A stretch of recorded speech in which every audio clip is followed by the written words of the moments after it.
পৃথিবীতে প্রত্যেকটা বিষয়ের একটা পারপাস থাকে।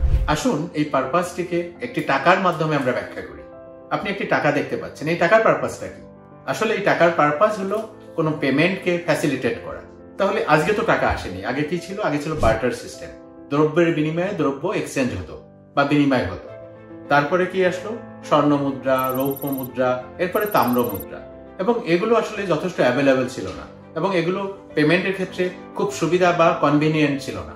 তখন মানুষ কি আনলো? কাগজের টাকা, কারণ এটাকে অ্যাভেলেবেল করা সহজ এবং এটি প্রচুর পাওয়া যেত। সুতরাং এটি তখনকার দিনে খুব কমফোর্টেবল ভাবে মানুষ ব্যবহার করত। কিন্তু আজকের দুনিয়ায় এটিও মানুষের জন্য খুব কমফোর্টেবল না। তারা কোথায় চলে গেল? প্লাস্টিক মানিতে গেল। ক্রেডিট কার্ডস, ডেবিট কার্ডস, এবং এটিও তারা এখন বহন করতে চায় না।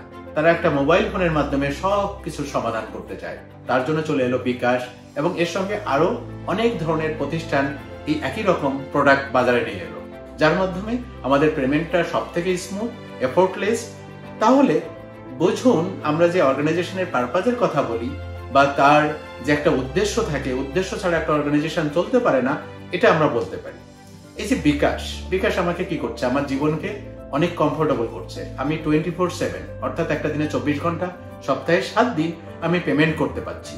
আবার আমি যদি রিসিভার এন্ডে থাকি, আমি রিসিভ করতে পারছি। একটি ব্যাংক, তার অফিস খোলা এবং বন্ধ হওয়ার নির্দিষ্ট টাইম আছে।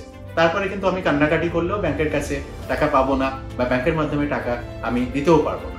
সুতরাং দেখুন, সেখানে একটি কোম্পানি বিকাশ আজকের দিনে এই যে পেমেন্টকে কতটা কমফোর্টেবল ভাবে ফ্যাসিলিটেট করেছে। সুতরাং আমরা যে পারপাসটাকে, অর্গানাইজেশনের পারপাস, সেটাকে যে আমরা ওয়াই বলে থাকি, এখন সেটা হাউ এর মাধ্যমে আমরা ব্যাখ্যা করলাম। অর্থাৎ আপনি কিভাবে আপনার কাস্টমারের যে নিড সেটাকে আপনি মেইনটেইন করবেন, ক্যাটার করবেন। সুতরাং এই যে পারপাস বা অর্গানাইজেশনের পারপাস, যদি বিকাশের কথা বলি, অন্য কোনো মোবাইল ফাইন্যান্সিয়াল সার্ভিস কোম্পানির কথা বলি, তারা তাদের যে পারপাস পেমেন্ট বা রিসিভের ক্ষেত্রে কিভাবে হোয়াই এবং হাউ এর মাধ্যমে পরিপূর্ণ করছে, সেটি আমরা আজকে বুঝালাম। এটি ছিল আজকে আমাদের আলোচনা, সেটি একটি টাকার পারপাস সম্বন্ধে। আপনাদের বিজনেসের পারপাস আমাদের কমেন্ট বক্সে জানিয়ে দিন।